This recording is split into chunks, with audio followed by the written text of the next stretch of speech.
திமுக கூட்டணியில் தேமுதிக இணைவு விருத்தாசலத்தில் தொண்டர்கள் உற்சாகம். தமிழகத்தில் பெரிதும் எதிர்பார்க்கப்பட்டிருந்த தேமுதிக யாருடன் கூட்டணி வைப்பார்கள் என எதிர்பார்த்துக் கொண்டிருந்த நிலையில் திமுக தலைமை அலுவலகமான அண்ணா அறிவாலயத்தில் தேமுதிக பொதுச் செயலாளர் பிரேமலதா விஜயகாந்த் மற்றும் சுதீஷ் ஆகியோர் நேரில் சென்று முதலமைச்சர் மு.க.ஸ்டாலினை சந்தித்து பொன்னாடை போர்த்தி கூட்டணியை அறிவித்தார். இதனை கொண்டாடும் வகையில் கடலூர் மாவட்டம் விருத்தாசலம் பாலக்கரையில் தேமுதிக தொண்டர்கள் நகர செயலாளர் ராஜ்குமார் தலைமையில் மாவட்ட துணை செயலாளர் வேல்முருகன், சங்கர் மற்றும் நகர பொறுப்பாளர்கள் முன்னிலையில் பட்டாசு வெடித்தும் இனிப்புகள் வழங்கியும் உற்சாகத்துடன் கொண்டாடி மகிழ்ந்தனர்.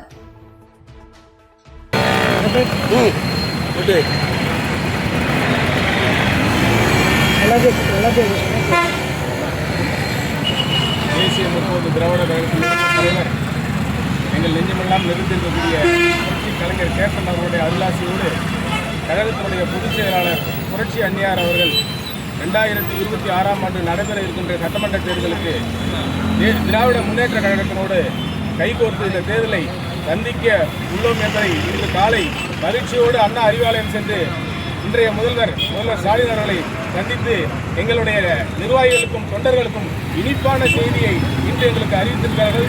இன்றுதான் எங்களுக்கு தீபாவளி போன்ற ஒரு மன உணர்வை ஏற்படுத்தியிருக்கின்றது. இந்த கூட்டணி 2016ஆம் ஆண்டே அமைய வேண்டிய கூட்டணி. அன்னியார் காலையிலே சொன்னது போல பழம் நழுவி பாலிலே விழுந்து என்று அன்று மறைந்த 10 ஆண்டுகள் கழித்து அன்னியார் அவர்கள் இந்த கூட்டணியை வெற்று கூட்டணியாக அமைத்திருக்கிறார்கள். இதுவே எங்களுக்கு மிகப்பெரிய மகிழ்ச்சியையும் உற்சாகத்தையும் ஏற்படுத்தியிருக்கின்றது. தேசிய முற்போக்கு திராவிட கழகம் அங்க வகிக்கின்ற கூட்டணி தான் வருகின்ற 2026 சட்டமன்ற தேர்தலில் வெற்றி பெற்று ஆட்சியை அமைப்போம் என்று இந்த நல்ல நாளிலே தேசிய முற்போக்கு திராவிட கழகத்தில் தொண்டராகிய நாங்கள் அனைவரும் எங்கள் அன்னியார் பின்னணியில் நின்று வெற்றியை உறுதி செய்வோம் என்பது இந்த நல்ல நாளிலே மகிழ்ச்சியோடு புரட்சி கலைஞர் கேப்டன், டாக்டர் கேப்டன், புரட்சி கலைஞர் கேப்டன், புரட்சி அன்னியா, முதல்வர் ஸ்டாலின், புரட்சி அன்னியா, தேசிய முற்போக்கு கூட்டணி.